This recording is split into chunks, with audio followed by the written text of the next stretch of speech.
According to one reporter, poop is steamrolling downhill at the Columbus Division of Police. Poop.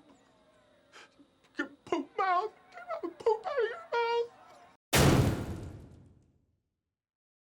There are a lot of Columbus police officers that are awesome, and I have met many of them, and I appreciate their service in the terrible armpit state of Ohio from Michigan.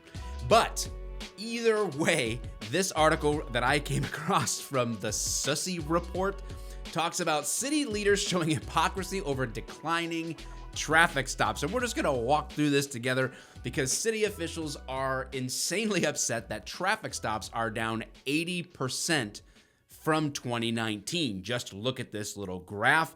2019 traffic stops January through April were 12,733, and the same time period in 2021, 2,851. That got the attention of some of the upper echelon admins, aka also politicians, and city council. I wonder why so many city council people would be interested in the number of traffic stops. Let's go to this article real quick and buzz through this. On May 10th, Craig Stone, the city's deputy public safety director, emailed his boss, Director Ned Pettis Jr., a report analyzing traffic stops from 2019 to 2021. Within 2 hours, Pettis fired off an email to Stone. Craig, please require an explanation for this dramatic difference. Thanks, NP. I don't know if that's what he sounds like, but I imagine it. Something like that. Dramatic difference? Come on, Ned. And I don't know who wrote this article. Again, it's from Sussy Report. Whoever wrote this is really good. I like these guys. So good job. Dramatic difference? Come on, Ned. We all know why traffic stops are down in the city. Officers have been told to back off of traffic stops, especially when they involve minorities. Officers are fully aware that our leaders don't have their backs, and as a result, they're leery to be proactive and put their asses on the line.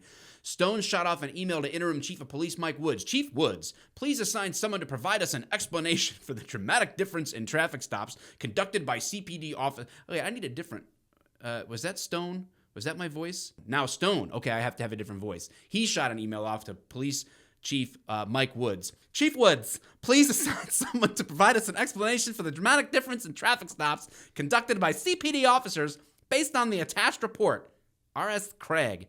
All right, so Stone copied Pettis, Kate Pisciotti, Mayor Andy Grither's deputy chief of staff, and Regina Edwards, Pettis' executive assistant. They're all getting on board because they got to figure out what's going on. The bouncing ball landed in the court of my spirit animal, Lieutenant Tim Myers, who, by the way, does not know me. I've never met him. He did not ask me to make this video. So this isn't like some kind of backhanded way to get back at admin. This is just me laughing my butt off at what is occurring here.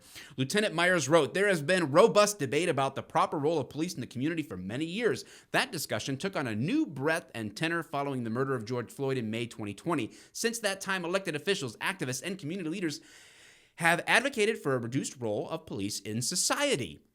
Lieutenant Myers continued, for example, 60% of respondents surveyed as part of Columbus City Council's Reimagining Public Safety Initiative ranked uniformed patrol lowest when asked to prioritize what would have the greatest impact on improving public safety.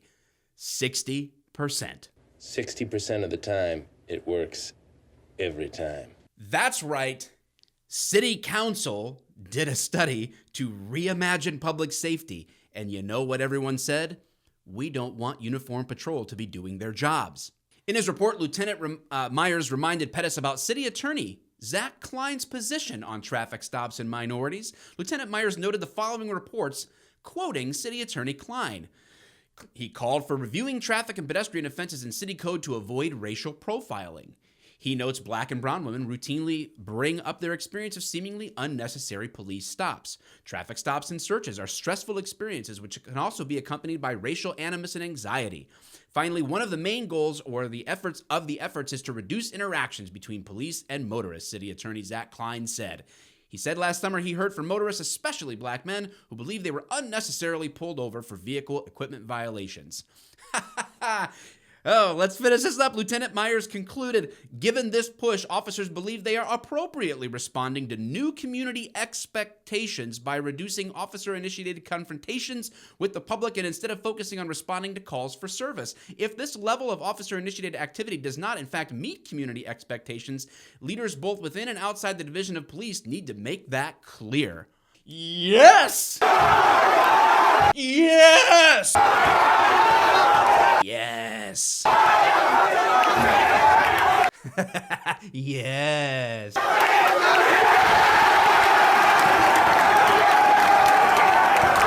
Again, whoever wrote this article on this webpage says, bravo, Lieutenant Myers, bravo. And I agree 100%. This is amazing. Cops learn about verbal judo. He literally just threw them to the mat so hard, they aren't going to know what to do with themselves until the next Reimagining Public Safety meeting. This is amazing. Those are my enjoyable thoughts on what happened here in Columbus. What are yours? If you like the content that I've been putting out, hey, please subscribe to the channel or hit follow, hit the notifications, whatever it is, comment, share it up with your buddies, laugh, mock the idiots on this on this type of ideology, and score one for the good guys. Until next time.